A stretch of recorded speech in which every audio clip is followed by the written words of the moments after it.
Movie की शुरुआत में हम एक लड़के को देखते हैं जिसका नाम जैसन रहता है। वो अपनी फीलिंग्स को एक सॉन्ग के जरिए लोगों तक पहुंचाता है, क्योंकि जैसन का ये मानना है कि उसकी किसी को परवाह नहीं है और वो अपनी पढ़ाई में बहुत ही कमजोर रहता है, जिसकी वजह से उसके पेरेंट्स उसका कंपेयर उसकी छोटी बहन के साथ करते हैं और म्यूजिक की वजह से उसे बहुत ही यूजलेस समझते हैं।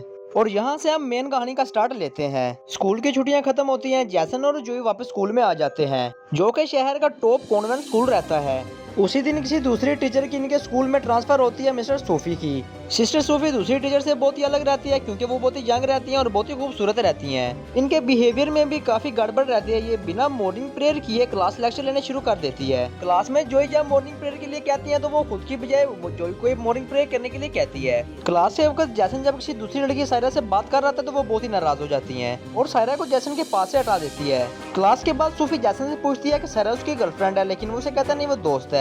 ये सुनकर सोफी को दिली सुकून मिलता है और नेक्स्ट डे जब वो इन दोनों को किस करते हुए देखती है तो उसे बहुत ही ज्यादा गुस्सा आता है और फिर इनको देख के अपने क्रोच को इतनी जोर से पकड़ती है कि उसके हाथों से खून निकलने लग पड़ता है। तभी वो सायरा को धमकी देती है कि वो नेक्स्ट टाइम जैसन के करीब ना जाए, वरना उसके लिए अच्छा नहीं होगा। इसके बाद सोफी जैसन के पास जाती है और उसे बोलती है कि उसे बहुत ही बुरा लगा उसने इसके बारे में झूठ बोला। अब सोफी इसे पनिशमेंट देने वाली थी और इसे कहती है कि स्कूल के बाद मेरे हॉस्टल में आ जाना। सोफी के बात सुनकर स्कूल के बाद जैसन उसको मिलने के लिए चला जाता है। सोफी के गेट पर पहुंचकर वो देखता है कि सोफी ने पूरे कपड़े नहीं पहने हुए थे, जिसको देखकर जैसन भाग जाता है। दरअसल ये कोई इत्तेफाक नहीं ठहरा था, सोफी जानबूझकर जैसन को ये सब कुछ दिखाना चाह रही थी और सोफी को ये पता रहता है कि जैसन सब कुछ देख रहा है। दरअसल वो जैसन को अपनी तरफ अट्रैक्ट करने वाली थी और सोफी इसमें कामयाब भी हो जाती है। रात को सोते हुए जैसन को सारी रात उसी के ही सपने आते रहते हैं। अगले दिन वीकेंड पर जाने के बाद सोफी जब जैसन और सारा को देखती है तो फिर से अपना आपा खो देती है। जिसके बाद सोफी स्कूल की प्रिंसिपल मिस्टर रिबेका से ये पूछकर छुट्टी मांगती है कि उसकी आंट की तबीयत बहुत ही खराब है और वो उनसे हॉस्पिटल में मिलना चाहती है। और रात को जैसन के घर के सामने अपनी कार रोकती है और सारी रात जैसन को गाता हुआ सुनती रहती है।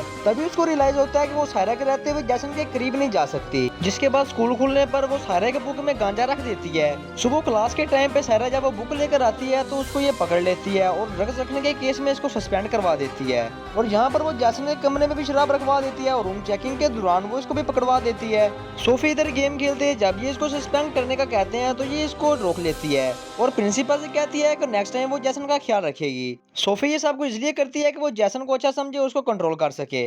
और यहाँ पर हमें ये भी पता चलता है कि सूफी कौन है, कहाँ से आई है और वो जैसन के पीछे इतना पागल क्यों है। सूफी का असल नाम सोरा रहता है। ये बहुत ही अमीर और बिगड़ी हुई साइको लड़की ठहरती है और जब एक दिन वो जैसन को इंटरनेट पर गाता हुआ सुनती है तो उसी टाइम उसकी दीवानी हो जाती है। फिर उसके बाद लोरा असली सिस्टर को मारकर जैसन के स्कूल में आ जाती है। अब जैसन का कंट्रोल हाथ में लेने के बाद वो जैसन को स्कूल में ही रोक लेती है। जब सारे स्टूडेंट वीकेंड पर जाते हैं, लेकिन वो एक बात भूल जाती है कि जैसन की एक बहन भी है जिसको इसकी हरकतों के ऊपर शक होने लग जाता है। जब उसको पता चलता है कि जोई उसके लिए मुसीबत खड़ी कर सकती है तो वो जोई को भी साइड करने का फैसला करती है। इससे पहले वो जैसन के अकेले होने का फायदा उठाती है और वो हर वक्त जैसन को इतना सेड्यूस करती है कि वो एक टाइम में अपने आप को रोक नहीं पाता। और इस सब का फायदा उठाकर लोरा एक दिन रात को उसको हॉस्टल में चली जाती है और उससे इंटीमेट होते वक्त वो अपना और जैसन का वीडियो बना लेती है, लेकिन जैसन को इसके बारे में पता नहीं होता। अब अगले दिन ये नोरा जोई को अपने रास्ते से हटाने का अधूरा प्लान कामयाब करने के लिए कोशिश करती है। तो ये जोई को जानबूझकर कम मार्क्स देती है और वो सेड्यूस होकर सैड हो जाती है। वो इसे कहती है कि वो इसको दोबारा मौका देना चाहती है, जोई दोबारा टेस्ट दे सकती है। वो क्लास खत्म होने के बाद जोई को दोबारा क्लास में आने का बोलती है और क्लास खत्म होने के बाद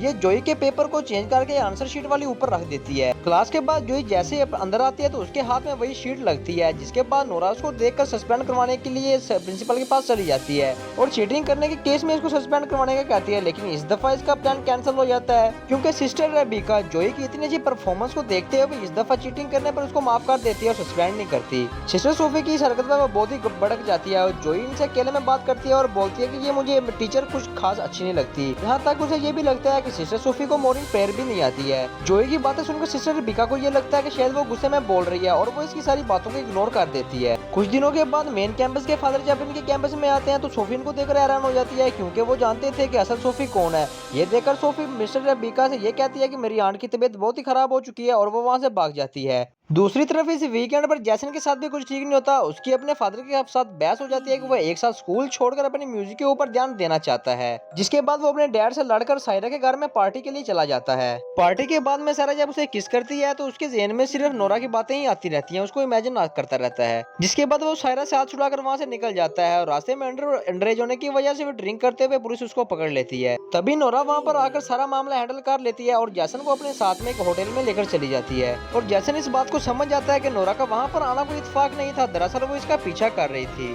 तभी नोरा जैसन से ये बोलती है कि तुम सही कह रहे हो, मैं बहुत अरसे से तुम्हारा पीछा कर रही हूँ, और कहती है कि मैं जैसन तुमसे बहुत ही प्यार करती हूँ। ये कहने के बाद में बहुत ही अजीब बिहेव करने लग जाती है। जैसन की तबीयत बहुत ही खराब होने लग जाती है जब वो ये सुनता है कि नोरा उसे कहते हैं कि उसके पास बहुत ही पैसे हैं, वो बहुत ही अमीर है और वो उसको छोड़कर उसके साथ में भाग जाए। नोरा की बात सुनने के बाद जैसन नोरा से कहते हैं कि वो उसे प्यार नहीं करता और उसको बहुत ही अफसोस है कि उसने उसके साथ में वो सब कुछ क्यों कर दिया था। जैसन ये सब कुछ बोलकर वहाँ से निकल जाता है। ये देखकर नोरा बहुत ही पागलों वाला बिहेव करने लग जाती है। रात को एक सड़क के बेंच के ऊपर जब वो सैड होकर बैठा होता है तो उसके डैड उसको ढूंढते हुए उसके पास में आ जाते हैं। वहाँ पर आकर वो उसे माफी मांगते हैं और उसे कहते हैं कि मैंने अपने बेटे को सही नहीं समझा, और उसे माफी मांगते हैं। उसके बाद ये इमोशनल हो जाता है और इन दोनों में सब कुछ ठीक हो जाता है। इसके बाद स्कूल खुलने के बाद नोरा अपने आप को कंट्रोल कर रही होती है कि तब देखती है कि सायरा अपने डैड की अप्रोच की वजह से वापस स्कूल में आ जाती है, जिसे देखकर नोरा का दिमाग बहुत ही खराब हो जाता है। और जब वो सायरा को जैसन से बात करते हुए देखती है तो उसके गुस्से की हदें पार हो जाती हैं और वो बहुत ही ज्यादा गुस्सा करने लग जाती है। और इस सब कुछ देखने के बाद में वो सायरा को जान से मार देती है और उसको ऐसे दिखाती है कि जैसे ये एक एक्सीडेंट हो। फिर वो जैसन के पास में जाती है और उसको बताती है कि अगर वो उसके पास में ना आया तो वो उसकी वीडियो को ऑनलाइन लीक कर देगी। और जाते जाते जैसन को ये हिंट भी दी जाती है कि सायरा को उसी ने ही मारा है। और ये सब कुछ होता हुआ देख जैसन बहुत ही परेशान रहने लग जाता है। और इस वीकेंड पर जब जैसन घर आता है तो जोई समझ जाती है कि इसको कोई टेंशन है, वो इससे पूछती है, लेकिन जैसन को ना चाहते हुए भी जोई को सारी बातें बतानी पड़ती हैं। इसके बाद ये दोनों मिलकर नोरा का साथ सामने लाने लगते हैं और इस दफा यहाँ नोरा से भी ये गलती हो जाती है। इस दफा फिर सूफी मिस्टर रेबिका से ये कहकर छुट्टी मांगते हैं उसकी आंट की तबीयत बहुत ही खराब थी, वो फोत हो गई है। तभी उनकी ताज़ियत के लिए मिस रेबिका हॉस्पिटल में फोन करती है और उनका एड्रेस मांगती है, लेकिन तब उनको पता चलता है कि इस नाम की तो कोई भी लड़की इधर एडमिट नहीं है। इसके बाद स्कूल खुलने पर सिस्टर रेबिका सोफी को अपने कैबिन में बुलवाती है और उसको अपनी सच्चाई जाहिर करने के लिए बोलती है। और नोरा एक साइको ठहरती है और उसको मिसेस रेबिका को मारने में कोई दिक्कत नहीं ठहरती और उसको मार देती है। और इसके बाद जैसन और जोई नोरा के अपार्टमेंट में घुस जाते हैं और उसके लैपटॉप में सारा कुछ देख लेते हैं कि बाद में दरअसल क्या है। तभी इन्हें पता चलता है कि सिस्टर सूफी दरअसल कौन है। जब ये वहाँ से निकल रहे होते हैं तो वो सूफी वहाँ पर आ जाती है और इन दोनों के ऊपर हमला कर देती है। इससे पहले कि सूफी इन सबको नुकसान पहुंचाती, मिसेस रेबिका वहां पर आ जाती है और इसको पकड़ लेती है। तभी इसका फायदा उठाते हुए जैसन सूफी को मार डालता है और यहीं पर यह मूवी एंड हो जाती है।